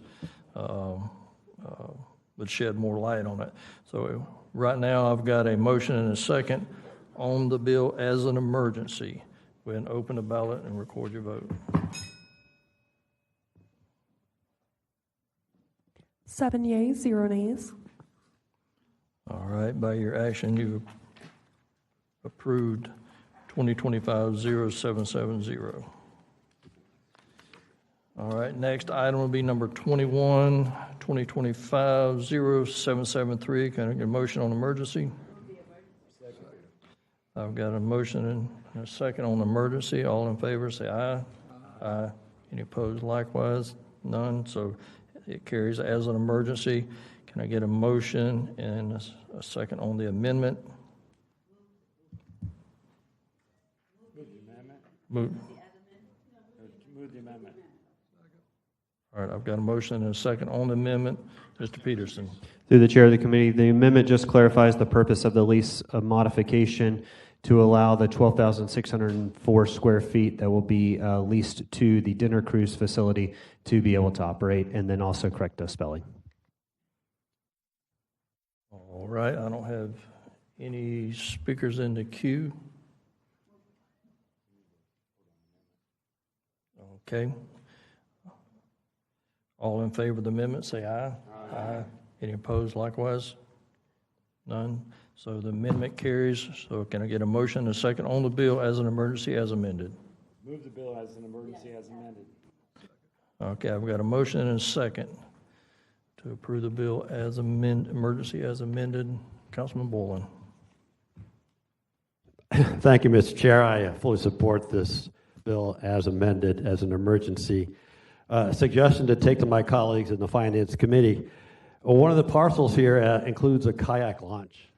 And suggest an amendment to that we name the kayak, name that parcel on behalf of Mr. John Nooney, provided, however, that he never comes and speaks before this council ever again.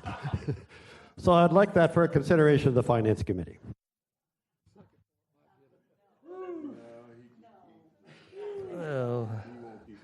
Well, thank you for that commentary. All right, so no, Councilman Murray. Through the chair to Councilmember Boylan, and then I think we will be abridging his free speech rights. So he'd have to sign something in writing, so then we can enforce it. All right, thank you, Chair. All right, thank you. So I've got a motion and a second to approve the bill as emergency as amended. Let's open the ballot and record the vote. 7 yeas, 0 nays. By your action, you approve 2025-0773. All right. Item number 26, 2025-0779. Can I get a motion on emergency? I've got a motion and a second on the emergency. No discussion. All in favor, say aye. Aye. Any opposed likewise? None. The bill carries as an emergency. Can I get a motion and a second on the bill to be approved as an emergency? I've got a motion and a second. Chief White, you're recognized. Could I get through the chair, could I get Mr. Clement to come up, please?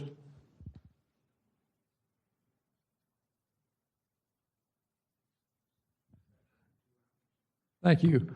I don't really have a question. It's really a compliment to thank you and your crew for comes at every meeting. Nobody ever asked you anything because they know you bring a good bill, but I thought you at least somebody called you up so you know you have to keep coming.